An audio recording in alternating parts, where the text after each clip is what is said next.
ದೆಹಲಿಯಲ್ಲಿ ಬಿಜೆಪಿ ರಾಜ್ಯಾಧ್ಯಕ್ಷ ವಿಜಯೇಂದ್ರ ಸುದ್ದಿಗೋಷ್ಠಿಯನ್ನು ನಡೆಸಿದ್ರು.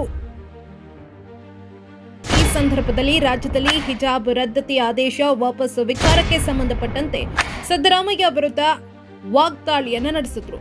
ಮತ್ತೆ ರಾಜ್ಯದಲ್ಲಿ ಹಿಜಾಬ್ಗೆ ಅವಕಾಶ ನೀಡೋದಾಗಿ ಸಿಎಂ ಸಿದ್ದರಾಮಯ್ಯ ಹೇಳಿದ್ದಾರೆ. ಶಿಕ್ಷಣವನ್ನ ಕಲುಷಿತ ಮಾಡೋದಕ್ಕೆ ಸಿಎಂ ಕೈ ಹಾಕಿರೋದು ದುರಾದೃಷ್ಟಕರ. ಶಾಲೆಗೆ ಹೋಗುವ ಮಕ್ಕಳನ್ನಾದರೂ ರಾಜಕೀಯದಲ್ಲಿ ಬಳಕೆ ಮಾಡಿಕೊಳ್ಳೋದ್ರಿಂದ ದೂರ ಇಡಬಹುದಾಗಿತ್ತು. ಸಿದ್ದರಾಮಯ್ಯ ಸರ್ಕಾರ ಕಲಬುರಗಿಯಲ್ಲಿ ತಾಳಿಯನ್ನ ಕಾಲುಂಗುರವನ್ನ ತೆಗೆಸಿದ್ದಾರೆ. ಇದಕ್ಕೆ ನಾವು ವಿರೋಧವನ್ನ ವ್ಯಕ್ತಪಡಿಸುತ್ತೇವೆ. ಇವತ್ತಿಗೂ 50% ಅಲ್ಪಸಂಖ್ಯಾತರಿಗೆ ಶಿಕ್ಷಣ ಸಿಗ್ತಾ ಇಲ್ಲ. ಅವರು ಶಿಕ್ಷಣದಿಂದ ವಂಚಿತರಾಗಿದ್ದಾರೆ. ಇದಕ್ಕೆ ಕಾಂಗ್ರೆಸ್ ಪಕ್ಷ ಕಾರಣ ಅಲ್ವಾ ಅಂತ ಪ್ರಶ್ನೆಯನ್ನ ಮಾಡಿದ್ದಾರೆ. ಅಲ್ಲದೆ 60% ಜನ ಕೆಲಸವಿಲ್ಲದೆ ಬೇಜವಾಬ್ದಾರಿಯಿಂದ ಓಡಾಡೋದಕ್ಕೆ ಕಾಂಗ್ರೆಸ್ಸೇ ಕಾರಣ. ಅಲ್ಪಸಂಖ್ಯಾತರನ್ನ ಕೇವಲ ವೋಟ್ ಬ್ಯಾಂಕಿಗಾಗಿ ಮಾತ್ರ ಬಳಕೆ ಮಾಡಿಕೊಂಡಿದ್ದಾರೆ. ಪ್ರಧಾನಿ ಮೋದಿ ಅವರು ಅಲ್ಪಸಂಖ್ಯಾತರ ಮಹಿಳೆಯರ ಪರವಾಗಿ ಟ್ರಿಪಲ್ ತಲಾಕ್ ನಿಷೇಧವನ್ನ ಮಾಡಿದ್ರು. ಆದರೆ ಕಾಂಗ್ರೆಸ್ನವರು ಏನ್ ಮಾಡಿದ್ದಾರೆ ಅಂತ ವಿಜಯೇಂದ್ರ ಪ್ರಶ್ನೆಯನ್ನ ಮಾಡಿದ್ದಾರೆ. ಹಾಗೆಯೇ ಸಿದ್ದರಾಮಯ್ಯ ಅವರ ಹೇಳಿಕೆಗೆ ವಿರೋಧವನ್ನ ವ್ಯಕ್ತಪಡಿಸಿದ್ದಾರೆ.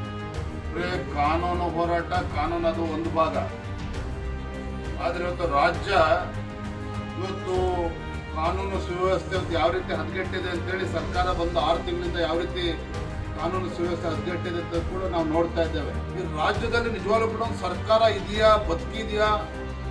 ಈ ರಾಜ್ಯದಲ್ಲಿ ಮುಖ್ಯಮಂತ್ರಿಗಳು ಇದ್ದಾರಾ, ಮಂತ್ರಿಗಳು ಇದ್ದಾರಾ?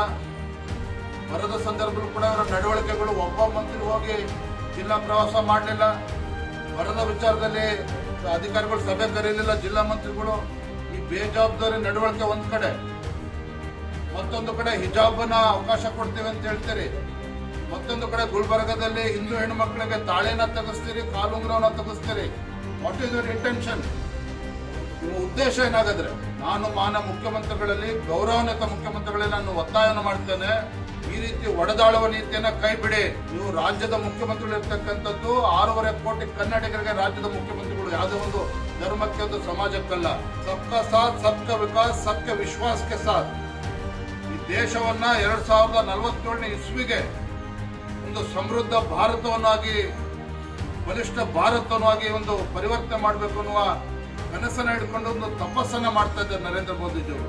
ರೈತರ ಬಗ್ಗೆ ಪರಿಹಾರವನ್ನು ಕೊಡ್ತಕ್ಕಂಥ ಯೋಗ್ಯತೆ ರಾಜ್ಯ ಸರ್ಕಾರಕ್ಕಿಲ್ಲ. ಹಿಜಾಬ್ ಬಗ್ಗೆ ಮಾತಾಡ್ತಾರೆ, ಮತ್ತೊಂದು ವಿಚಾರವಾಗಿ ಮಾತನಾಡ್ತಾರೆ. ಇದೆಲ್ಲವನ್ನು ಕೂಡ ಬದಿಗಿಟ್ಟು ಇವತ್ತು ರಾಜ್ಯದ ಕಾನೂನು ಸುವ್ಯವಸ್ಥೆ ಹಾಳಾಗಬಾರ್ದು. ರಾಜ್ಯದಲ್ಲಿ ಇವತ್ತು ಎಲ್ಲ ಧರ್ಮ, ಹಿಂದೂ, ಮುಸ್ಲಿಂ ಮತ್ತು ಕ್ರಿಶ್ಚಿಯನ್ ಎಲ್ಲರೂ ಕೂಡ ಒಂದೇ ತಾಯಿ ಮಕ್ಕಳಂತೆ ಇವತ್ತು ಒಂದು ಒಳ್ಳೆ ವಾತಾವರಣದಲ್ಲಿ ರಾಜ್ಯ ಇರಬೇಕು ಅಂತ ಹೇಳಿದ್ರೆ ಈ ರೀತಿ ನೀತಿಗಳನ್ನ ಬದಿಗಿಟ್ಟು ಈಗಲಾದ್ರೂ ಕೂಡ ಎಚ್ಚೆತ್ತುಕೊಂಡು ಸರಿಯಾಗಿ ಮುನ್ನಡೆಯಬೇಕಾಗ್ತದೆ ಅಂತೇಳಿ ಈ ಸಂದರ್ಭ ನಾನು ಆಗ್ರಹವನ್ನು ಕೂಡ ನಾನು ಮಾಡ್ತಾ ಇದ್ದೇನೆ. ಸೆಂಚುರಿ ಟಿವಿ ಕನ್ನಡ ಚಾನೆಲ್ ಅನ್ನು ಸಬ್ಸ್ಕ್ರೈಬ್ ಮಾಡಿ, ಲೈಕ್ ಮಾಡಿ, ಕಾಮೆಂಟ್ ಮಾಡಿ, ಶೇರ್ ಮಾಡಿ.